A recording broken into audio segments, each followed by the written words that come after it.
Hi YouTube, how are you guys doing? I get this question a lot. What will my airline schedule be? And everyone always asks that question when they're thinking of going into the industry. I'm a ramper. I was a flight attendant, and I also did customer service or sometimes do customer service because I'm cross-utilized.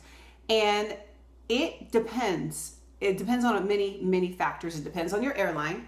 It also depends on if you're full-time or part-time. It will depend on how many hours they need you to cover your shifts.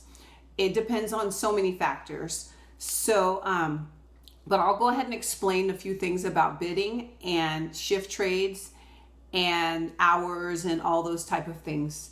And in between me talking, I'll go ahead and just do some airline footage of my last shift at work, okay? So the first thing you do is bidding. Bidding has to do with bidding, meaning picking your line that you want. For instance, right here, last week we bid at my job. I don't think you can see. There are 36 lines to bid on for part-timers at my job. And there are some new hires, so they were not on this bid. There's probably like 8 new hires, but the people that are actually not on probation or not really considered new hires are 36. I am number 21. So there are 36 lines, and I need to pick the lines that I want to. A lot of people bid different ways. Some people bid according to the hours. Maybe they can only do morning shifts, they can only do night shifts, they can only do certain days. Some people bid according to the type of flights that they are. A lot of people don't like doing the night flights because we have 2 night flights, which are remain overnight flights. We call them RONs. And because of that, you have to clean the planes. They don't want to do that. Some people like early mornings because you're in and out, and you only pack the bags on the plane because the planes are already there, and you send them out. Some people like mid-shift. Mid-shift is right in the middle where you do both. You bring the plane in, you unload the bags, and then you put new bags and you send the plane out. And the great thing about mid-shift for a lot of people is the fact that you don't have to wake up really early. You don't have to go to sleep really late. It's our mid-shift at our airport is 11:45 to 1:45. So it all depends on the preferences of people. For me, I had to bid 21 times because I'm number 21. So the way I bid this time was I bid according to hours.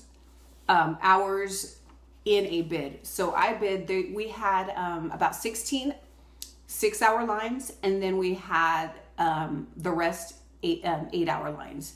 And those lines are per week. It's so I went according to that, and then after that I went according to hours, and I did the late night shifts so that it wouldn't really be in the middle of the day for me when I have my kids, and night shift wouldn't mess me up if I was actually working at the hospital at that time.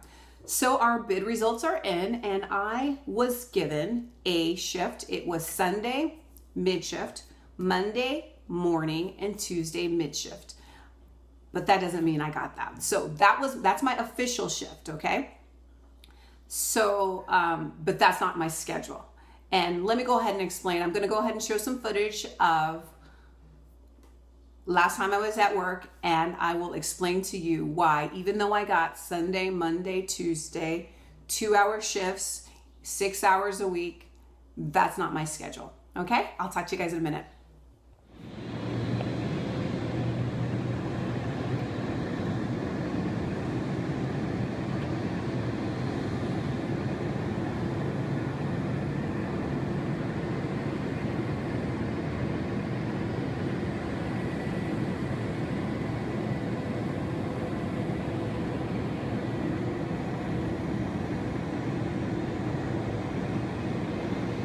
So I ended up thinking, Sundays are not good for me.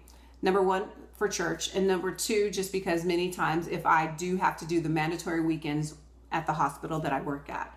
So what I ended up doing was trading my Sunday for a Wednesday morning. So I will be doing so, and then my Tuesday for a Monday mid. So I will be working Monday 4 a.m. to 6 a.m. and mid shift, 11:45 to 1:45, and then Wednesday morning 4 to 6. So that's how we do it. A lot of people, sometimes I get them all in one day. I might get rid of that Wednesday morning and do like a Monday night. get all my shifts done in one day. I can kind of see who wants to kind of trade and get rid of their Mondays, and I can pick that up. So that's the great thing about the industry, is that you get to change your schedule when you want, as long as you collaborate with your other coworkers. Also, they give you a lot of tools to use to change your bid. You don't have to go to a supervisor, get approval or anything like that. On the computer, there's this program that we use, and you click on it and you can, number one, give up the shift. Number two, you can swap shifts. You can pick up other people's shifts. We also have an app on our phone, which we can do the exact same thing. So they make it very convenient for you. It's really nice. It's not a 9-to-5 type job where you have specific set hours. You can make this job work for you. I even remember when I was a flight attendant, a lot of times I would go and do 13 days in a row and have 13 days off. So you can work as much or as little as you want. At my airport, I bet you many people are going to do, 2 days and then don't come for 2 weeks. So that is great. If you guys have any questions about it, let me know. What else was I going to tell you? The main thing is collaboration. No, actually, number one is seniority. Seniority will determine your bid. Number two is collaborating with the other people that you work with. I know that my airline might be a little, actually extremely different than a lot of airlines, because part-time for our airline is not many hours. But part-time for other airlines can be a lot. I have a friend that works for another major airline, and their part-time is like a normal job's part-time, where they work 6-hour days, 5 days a week. So that's 30 hours a week. And then their full-time is 40 hours a week. So their part-time might be different than our part-time, but the same concepts are the same for them, where they can shift trade. They can work maybe up to 15, 16 hours a day and maybe come 3 days a week. Trade according to their travel that they want to do. So that is the main thing. If you guys have any questions or you have any comments, please leave them below. I will include some more footage, and then I will also include some footage of a closed down airport. It's Ontario Airport. Their airport, I'm not exactly sure when it was opened. I'm talking about the closed down one. They have a new one as well, and I think it's from the 50s or the 60s. And so it's a vintage airport. They've done a lot of movies there. It's close to LA. It's about an hour from LA. So a lot of times when they do certain vintage movies there, they use that airport because it's obviously it's easier to film there than LAX. LAX is huge. And then also after this, I would like to show you guys some vintage footage, or some footage of the Ontario Airport Museum. And so I'll go ahead and include that at the end as well. As always, thanks for watching. If you like it, thumbs up and subscribe. I will talk to you guys later. Bye.